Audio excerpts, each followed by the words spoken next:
اب ہم آتے ہیں سیدنا صالح علیہ السلام کے قصے کی طرف۔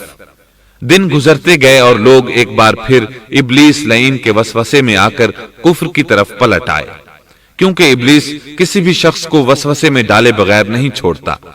اس طرح ایک بار پھر کفر پھیل گیا، چنانچہ اللہ نے ان کی ہدایت کے لیے صالح علیہ السلام کو مبعوث فرمایا۔ یہ سمود کے پوتوں میں سے ایک عربی نبی تھے۔ ان کا نسب نامہ اس طرح ہے: صالح بن عبید بن سیاف بن ماشح بن عبید بن حاضر بن سمود بن ارم بن سام بن نوح علیہ السلام۔ گویا صالح علیہ السلام کا تعلق قوم سمود سے تھا، اور یہ قوم قوم عاد کی نسل سے تھی۔ سمود کی قوم نے یمن کو خیر باد کہا اور جزیرے سے شمال کی طرف منتقل ہو گئے، پھر وہاں ہجر نامی ایک بستی میں جا ٹھہرے۔ قرآن کریم کی سورۃ الحجر اسی بستی کے نام سے موسوم ہے۔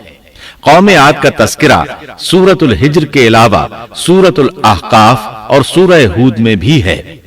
اللہ تعالیٰ سورۃ الحجر آیت 80 میں فرماتے ہیں، اور ہجر والوں نے بھی رسولوں کو جھٹلایا۔ ہجر قوم سمود کا مرکزی شہر تھا۔ اب وہ مدائن صالح کے نام سے مشہور ہے۔ یہ شہر مدینہ منورہ کے شمال مغرب میں 380 کلومیٹر کے فاصلے پر واقع ہے۔ یہ لوگ بھی پہاڑوں کو تراش کر گھر بناتے تھے۔ یہ صنعت اور کاریگری انہوں نے قوم عاد سے وراثت میں پائی تھی۔ اللہ تعالیٰ سورۃ الفجر آیت 9 میں فرماتے ہیں، اور قوم سمود کے ساتھ کیا کیا جنہوں نے وادی میں بڑے بڑے پتھر تراشے تھے۔ قرآن مجید میں اللہ تعالیٰ ایک مقام پر فرماتے ہیں، اور ہم نے قوم عاد اور سمود کو غارت کیا جن کے بعض مکانات آپ کے سامنے ظاہر ہیں۔ ان کے مکانات ان کی تباہی سے لے کر اب تک موجود ہیں۔ شام کے راستے میں خیبر، تیماء سے تبوک تک قوم سمود کے آثار پائے جاتے ہیں۔ یہ لوگ کس طرح پتھر تراش تراش کر گھر بناتے تھے، اللہ تعالیٰ نے سورۃ الاعراف آیت 74 میں اس کا ذکر کیا ہے۔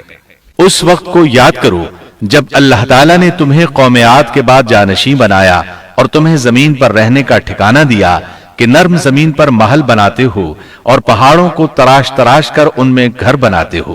سو اللہ کی نعمتوں کو یاد کرو اور زمین میں فساد مت پھیلاؤ۔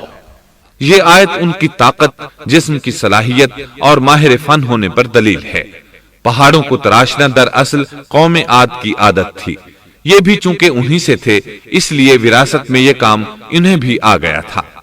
جس طرح اللہ نے عاد کو اپنی نعمتوں سے نوازا تھا، اسی طرح سمود کو ان سے بڑھ کر نعمتیں دی تھیں۔ اللہ تعالیٰ صالح علیہ السلام کی زبانی ان سے فرماتے ہیں، اے قوم سمود، کیا تمہیں ان چیزوں میں بے فکری سے رہنے دیا جائے گا، یعنی باغات، چشموں، کھیتوں اور کھجوروں میں جن کا خوشہ ملائم ہے، اور تم پہاڑوں کو تراش کر پرتکلف گھر بناتے ہو؟ پس اللہ سے ڈرو اور میرا کہنا مانو۔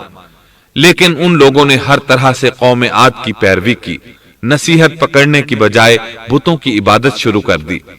اللہ نے ان کے درمیان صالح علیہ السلام کو مبعوث فرمایا۔ آپ نبوت ملنے سے پہلے بھی عقل مند اور علم والے تھے، باعزت گھرانے سے تعلق رکھتے تھے، اپنے معاملات میں لوگ ان سے مشورے لیتے تھے، لہٰذا انہیں ایک خاص مقام حاصل تھا۔